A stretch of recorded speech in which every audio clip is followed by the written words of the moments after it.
what was your journey from conventional medicine to internal medicine? And how did you even move in that direction? Because I think that today we're seeing a lot more of that, but you've been doing this for a long time. So I wonder what that transition was like. It was a stepwise journey into a lot of left-hand turns and pivots, I think. And that journey came along in an interesting point in human history where I didn't realize in the 1990s, none of us knew at the time, that we were about to witness the most extraordinary explosion of chronic disease in human history.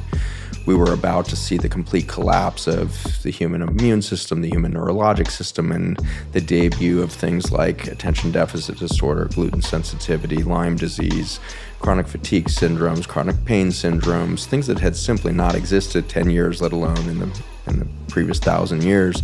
And so it was a very interesting time to enter into this world of science and medicine at the point where we would lose it all. And now we recognize, 30 years later, that we're now in the midst of this sixth extinction event where we're losing biology at such an extraordinary rate.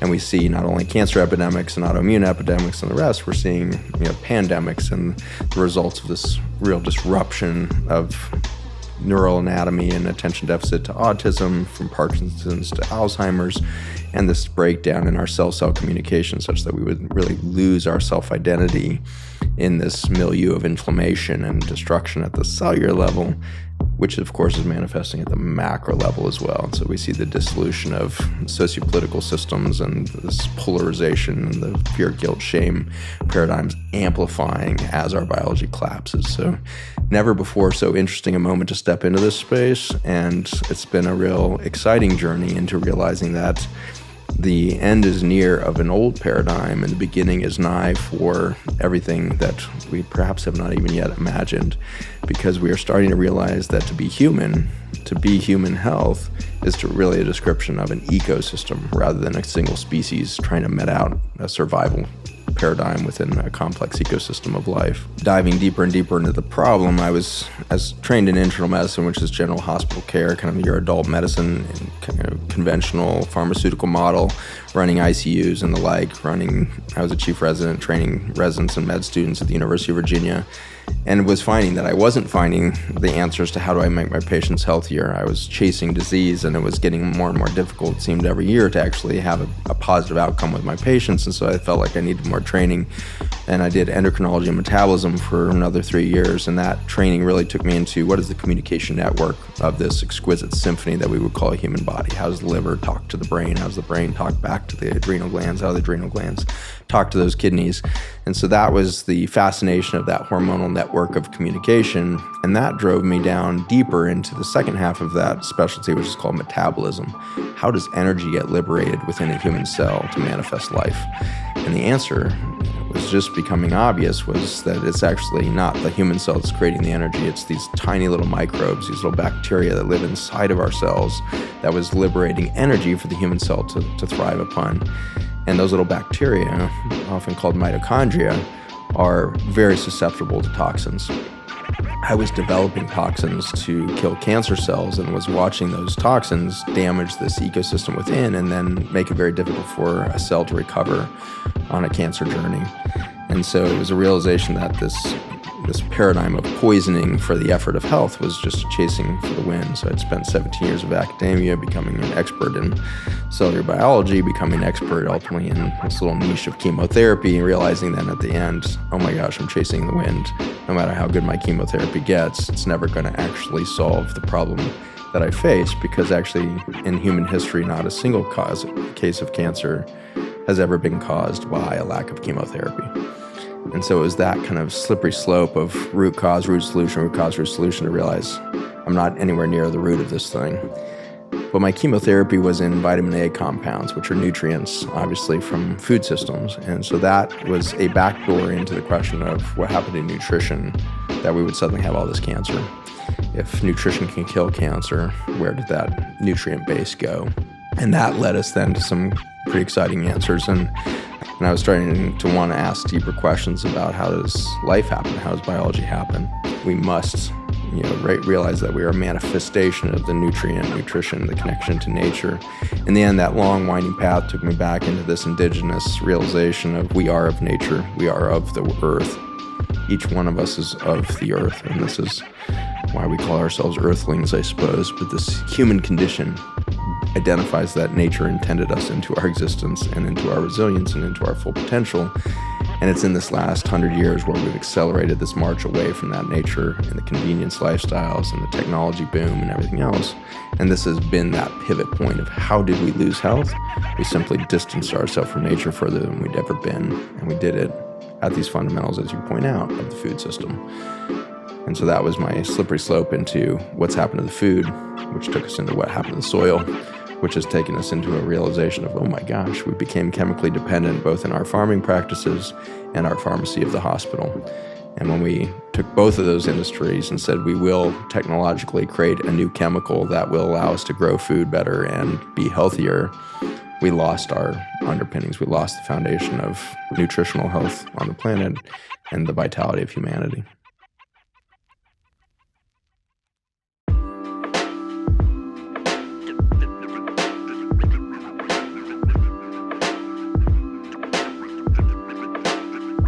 Compassion is a much different energy than empathy. And I think we've lost compassion for our belief in empathy. Empathy is that effort to bring my energy, my vibration to your vibration. Let you be the tuning fork, because you might have just been diagnosed with a condition. If I sit down with a cancer patient, their vibration is in fear and, maybe guilt and shame because they're going to leave their children behind at a young age or whatever it is. And so if I dive into empathy and try to match that vibration, we get stuck there. We get stuck in the fear, guilt, shame paradigm, and I'm suddenly steeped in fear of I don't think I'm equipped to help you free yourself of this disease. I think you are going to die. I think that, and so I have these deep fears within me around the death of my patient, and they have that deep fear of death within themselves. And so that's typically where we go as humans right now, as we're taught that this empathic state of what is the vibration of the other person across from you? Can you match that? Therefore, you're in it together. Whereas compassion is a much different state of recognizing where they're at, listening to the song they're singing, but not becoming part of that symphony, and holding this other space, this other potential reality of, okay, yes, this has happened, but what is the alternative to it? And I think you lose that when you slip into that fear state, when you lose your creativity as soon as that fight or flight state kicks in on your sympathetic nervous system. The creative part of your brain shuts down when we stimulate the adrenal glands, which is, of course, what we're doing to our children with Adderall and all this. We stimulate with drugs those adrenal glands, and they lose their creativity. So we have whole generations now that have been taught to answer multiple choice tests at the cost of their own creativity, and performance is linked to their adrenaline levels. That is basically the same thing that's happening in every doctor's office in the world, is the physician is afraid that they're not going to prevent death in this patient, and the patient is afraid that they are dying. And for all that fear of an endpoint, we can't imagine life as a continuum, as a continuing energetic event that's vital and constantly regenerating itself. And so that's kind of the death spiral that we were in. And finding our way out of that had to do with realizing that nature has never seen an endpoint, has never seen death of an individual or a species as an endpoint. It's always new potential energy. And the beauty on this planet has continued to get more rich, more diverse, and ultimately more intelligent with every single iteration. We call it the sixth extinction that we're in because there's been 5 others.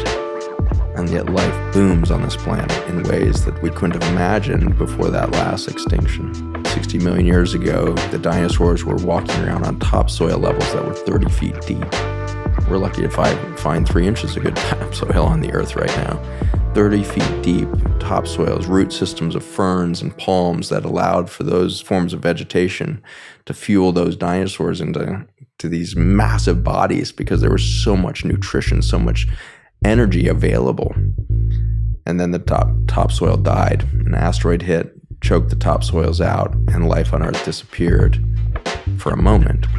And then it came back, not with dinosaurs, but with birds, mammals, humans. Not with palms and ferns, but palms, ferns, and flowering trees, deciduous trees, flowering plants, wildflowers. And so this has been a journey of iteration on this planet of life more rich and more intelligent at every single turn. And this needs to be embraced as a society right now as we anticipate the death of many things. We need to get excited for what will come next. more richness, more beauty is going to happen, and that's programmed into the matrix of life. It will get better, it will get more diverse, and it will get more intelligent. And if we imagine the earth leaping from dinosaurs to birds and mammals and humans, where do we go from birds, mammals, and humans to what? What species has this earth already imagined and already coded for in the virome? The virome is a description of a library of genetic potential. It's all of the viruses of the planet. It's a database. And those viruses are new potential genes waiting to be expressed by whatever life happens next. Right now in my body, there's 10 to the 15 viruses coursing through my bloodstream. It's 10 billion viruses in my bloodstream right now. Not the same viruses repeated, different viruses, 10 billion new genes checking in with every cell in my body to say, is this an opportunity? Is this an opportunity? Is this an opportunity? So as I let go of my own biology, if I let go of fear, guilt, and shame, is there a possibility for me to leap forward with my own biology, with the genes that are within me right now coursing through my bloodstream? Because I'm a microcosm of extinction and rebirth.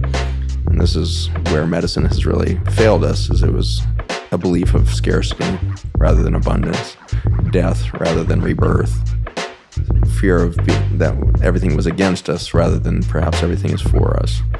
And this has been that slippery journey for me of realizing at each turn I underestimated our potential, and we are sitting here at the pinnacle of a great rebirth of humanity if we choose to go that direction.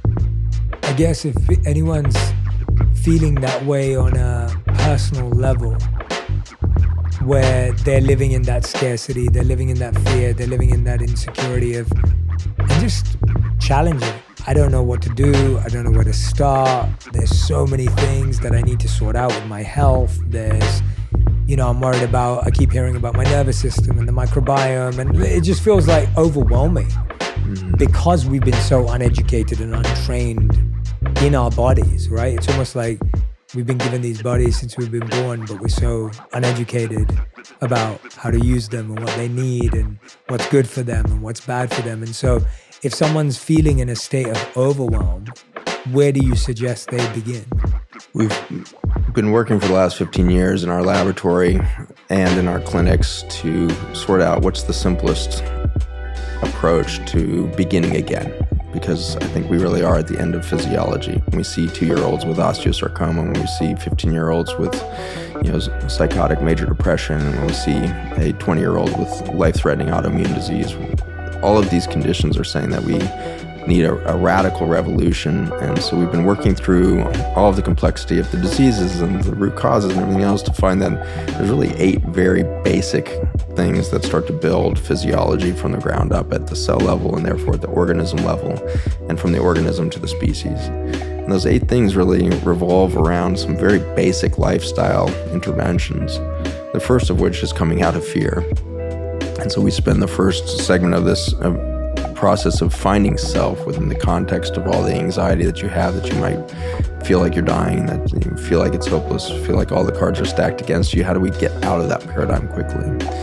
And that's an effort of really bringing the arrow inwards, because right now the medicine and the world at large are trying to point outside of you to say, there's your problem, there's your problem, there's your problem, there's your problem, there's your problem. And so turning that arrow inward to say, where's my solution? And you and I talked about this briefly before the podcast started, of like, how did you know your journey? How did you get from North London to Los Angeles and everything in between? And you answered very beautifully. You said, I just listened to my intuition, and I never tried to judge it for did it make sense or not. And that's basically what's happened at our clinic, is we had to go inward and ask, where does this health come from? Because I wasn't trained into health, I was trained into disease management.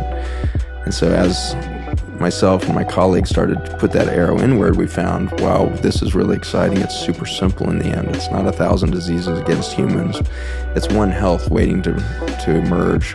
And so as you come out of the fear paradigm and that external definition of self, and you become you, then your guide is your future self, your highest self, whatever is being expressed to make you alive today, with a self-identity, which is pretty bizarre. It's strange that you wake up every morning and you're Jay.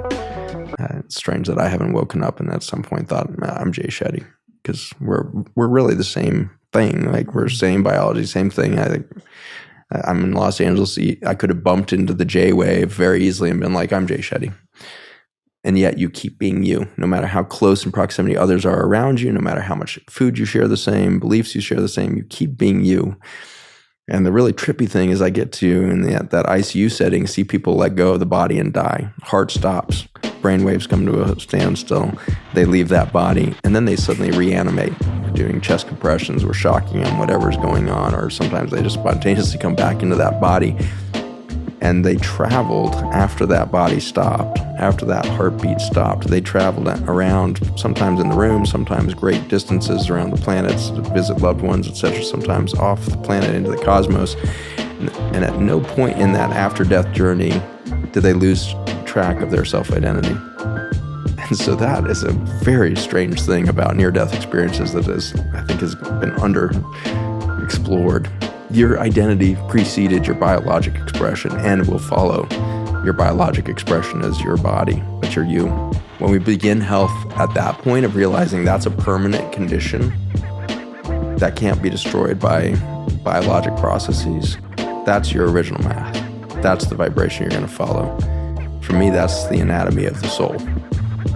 A soul is something that has been captured by the religious world to describe the thing that will supersede your life. But on the science side, it is perhaps a great description of the energy field that allows you to organize in your mother's womb. At the beginning, you're one cell that starts to divide just like a tumor divides. And then suddenly around replication 260, you start to differentiate. And suddenly a cell becomes a kidney cell or a neurologic cell or whatever it's going to become. Not only does it become a unique cell, it knows where to migrate to in a three-dimensional map to become that organ system. And we cannot find that map inside the human cell or in biology. That map seems to be in the physics field, which is to say in the electromagnetic field, which is to say in the space between everything.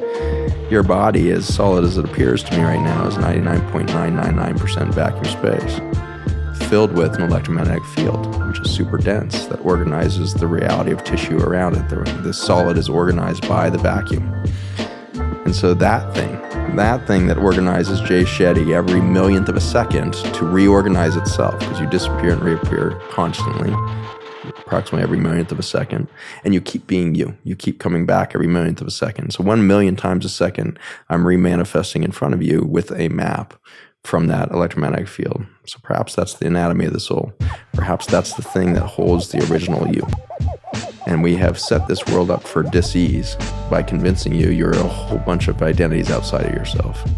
You're a son, you're a father, you're a mother, you're an employer, you're an employee, you're a boss, you're this, you're that. Bizarrely, the more altruistic those titles get, the more likely they are to diverge you from self. For me, that was the title doctor.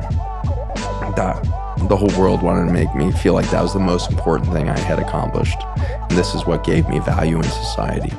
And it's been a long, bumpy 30 years since getting that MD kind of in behind my name to realize it's not the thing. It's not me. I'm something bigger than that. I am something more true than a compilation of somebody else's curriculum and some doctor's title.